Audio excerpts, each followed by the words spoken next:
क्या हो अगर शिमो और सुपरमैन की फाइट हो जाए, और ऐसे कौन से 10 तरीके हैं जिससे डेडपूल का चैप्टर क्लोज कर सकते हैं, और कौन ज्यादा ताकतवर है, मेकागॉडजिला या फिर किंग गिडोरा। ऐसे कई सारे टॉपिक्स की बात आज हम करने वाले हैं, तो चलो अब शुरू करते हैं। शिमो वर्सेस ब्लैक सुपरमैन। अब सुपरमैन कितना ज्यादा पावरफुल है हम सबको पता है, और आज के डेट में तो सुपरमैन सबसे पावरफुल क्रिप्टोनियन और जस्टिस लीग मेंबर है। लेकिन शिमो के बारे में हमें ज्यादा कुछ नहीं पता। हाँ, उसके कुछ लुक्स हमें देखने मिले, हमें ये भी पता है ये मॉन्स्टर गॉडजिला से बड़ा है, और साथ में इसके पास फ्रीजिंग एबिलिटीज है, और शायद अपकमिंग मूवी में गॉडजिला को बहुत अच्छे से कूटने वाला है। तो अब क्वेश्चन आता है, क्या सुपरमैन शिमो को बीट कर सकता है? तो आंसर है ऑफकोर्स कर सकता है। शिमो के सामने सुपरमैन का साइज बहुत छोटा है, ऊपर से सुपरमैन बहुत फास्ट मूव करता है, इसलिए शिमो कभी सुपरमैन को ठीक से देख ही नहीं पाएगा, और देख भी लिया तो सुपरमैन को अपने फ्रीजिंग ब्रेथ से टारगेट करना ऑलमोस्ट इम्पॉसिबल है। सुपरमैन एक क्रिप्टोनियन है, इसलिए उसके पास स्ट्रेंथ की कोई कमी नहीं है। वो इस मॉन्स्टर को सिर्फ अपने स्ट्रेंथ से हैवी डैमेज दे देगा। लेकिन मान लेते हैं शिमो की स्किन बहुत टफ है और सुपरमैन के पंचेस का असर उस पर नहीं हो रहा, तब भी कोई प्रॉब्लम नहीं है। सुपरमैन शिमो के मुंह के रास्ते से अंदर जाकर उसके इंटरनल ऑर्गन्स को खराब कर सकता है,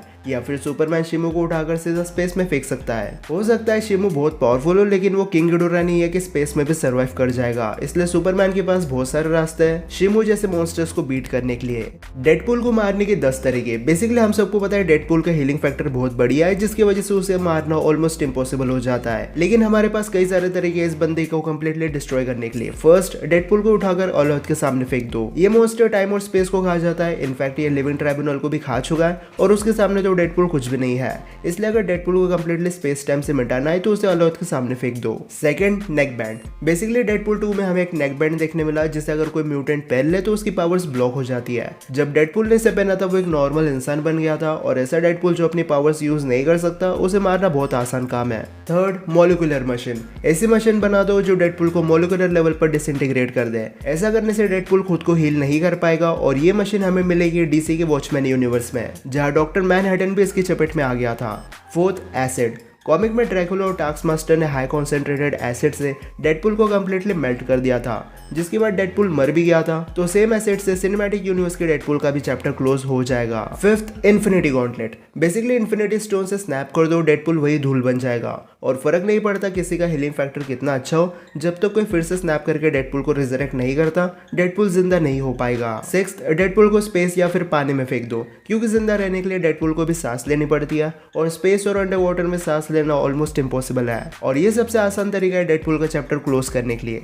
सेवंथ, डेडपूल अब एमसीयू का पार्ट बन चुका है, इसलिए वो एमसीयू की टाइमलाइन में एग्जिस्ट करता है, और इसका कंट्रोल लोकी के हाथ में है। सो लोकी को बोलो डेडपूल को टाइम से मिटा दे, और फिर डेडपूल का एग्जिस्टेंस वही खत्म हो जाएगा। Number 8, wrong. इसे हमने एक्समैन मूवी में देख रखा है। बेसिकली रॉग ने अपनी पावर्स को न्यूट्रलाइज कर दिया है, लेकिन पहले किसी को भी छूकर उसकी पावर्स को यूज कर सकती थी, लेकिन ऐसा करने से सामने वाला मारा भी जा सकता है। वोल्वरिन खुद ऑलमोस्ट मारा गया था रॉग की पावर की वजह से, तो अगर रॉग वोल्वरिन को मारने के लिए कैपेबल है तो डेडपूल के साथ भी सेम सीन हो सकता है। 9, सन। बहुत कम लोग होते हैं जो सन के सरफेस पर सर्वाइव कर सकते हैं, और डेडपूल कितना भी अच्छे से खुद को हील कर ले वो सन के एक्सट्रीम टेम्परेचर में सर्वाइव नहीं कर पाएगा। 10th, soul manipulation. Magic user ऐसा करता है, किसी के सोल को निकाल कर किसी डायमेंशन में ट्रैप कर दो, जिसकी वजह से उसकी बॉडी डेड हो जाती है। कॉमिक्स में मेफिस्टो और डॉक्टर स्ट्रेंज ने ऐसा कई बार किया है, और सिनेमैटिक यूनिवर्स में सोल स्टोन से भी ऐसा कर सकता है। 11, इटर्निटी से विश मांग लो डेडपूल को मिटाने की, और इटर्निटी के पास पहले जो पहुंचते है उसकी विश पूरी होती है यूनिवर्सल लेवल पर, और डेडपूल भी यूनिवर्स के अंदर आता है तो इटर्निटी उसे मार सकता है। 12, डेडपूल की बॉडी में ऐसा वायरस डाल दो जिससे वो खुद को हील नहीं कर पाएगा। सेम सीन वोल्वरिन के साथ हो गया था, जिसकी वजह से उसकी हीलिंग एबिलिटी स्लो हो गई थी, लेकिन अगर याकुजा एक बार वोल्वरिन को पॉइजन दे देते तो अपनी हीलिंग एबिलिटी उसको पूरी तरीके से खो देता।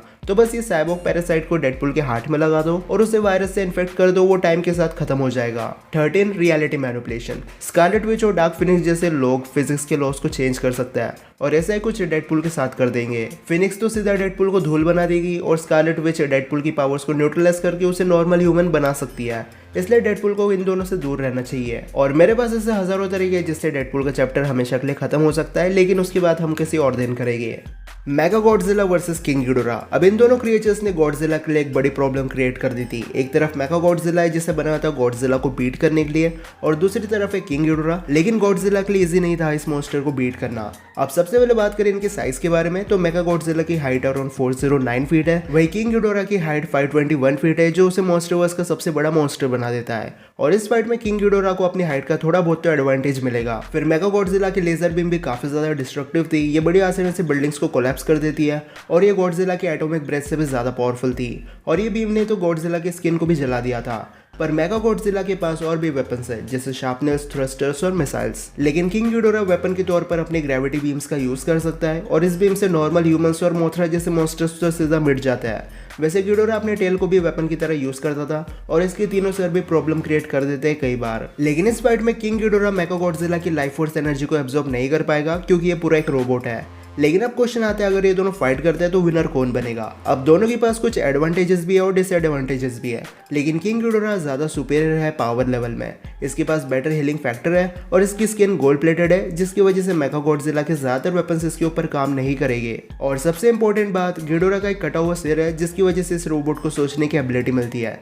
तो मेगागॉडजिला गिडोरा की कॉन्शियसनेस पर ही काम करता है। सो गिडोरा अपने रियल बॉडी को डैमेज क्यों देगा? इसलिए लॉजिकली देखें तो मेगागॉडजिला के पास ऐसा कोई तरीका नहीं है जिससे वो मॉन्स्टर जीरो को ज्यादा डैमेज दे सकता है। वही दूसरी ओर किंग गिडोरा मेगागॉडजिला को पानी में फेंक सकता है जिससे शायद उसके सिस्टम खराब हो सकते हैं, और अगर नहीं भी हुए तो वो अपने मॉन्स्टर्स को कॉल आउट कर सकता है फाइट को ज्वाइन करने के लिए, अपने ग्रेविटी बीम्स का यूज कर सकता है और साइकिक एबिलिटी से अपने कटे हुए सिर को यूज कर सकता है मेगागॉडजिला को शट डाउन करने के लिए। इसलिए किंग गिडोरा ज्यादा पावरफुल है। क्या होता अगर स्कारलेट विच एंड गेम में होती? वैसे वंडा ने अपनी पावर्स अवेकन भी नहीं की थी, लेकिन फिर भी उसने थैनोस को ऑलमोस्ट मार दिया था। बट स्कारलेट विच खतरनाक कैरेक्टर है। अगर वो एंड गेम में होती तो सबसे ज्यादा अपनी रियलिटी मैनिपुलेशन का यूज करना शुरू कर देती और थैनोस की आर्मी को मिटाना उसके लिए एक बहुत मामूली सी बात होती, क्योंकि हैक्स बनाकर सबकी रियलिटी को वो मैनिपुलेट कर देती और विजन का बदला लेने के लिए वो सीधा जाती थैनोस के पास। और क्योंकि थैनोस के पास अब इन्फिनिटी स्टोन्स नहीं है, इसलिए वो स्कारलेट विच की पावर्स के आगे नहीं टिक पाता और जैसा हाल इल्यूमिनेटी के साथ हुआ था वैसे ही थैनोस के साथ हो जाता।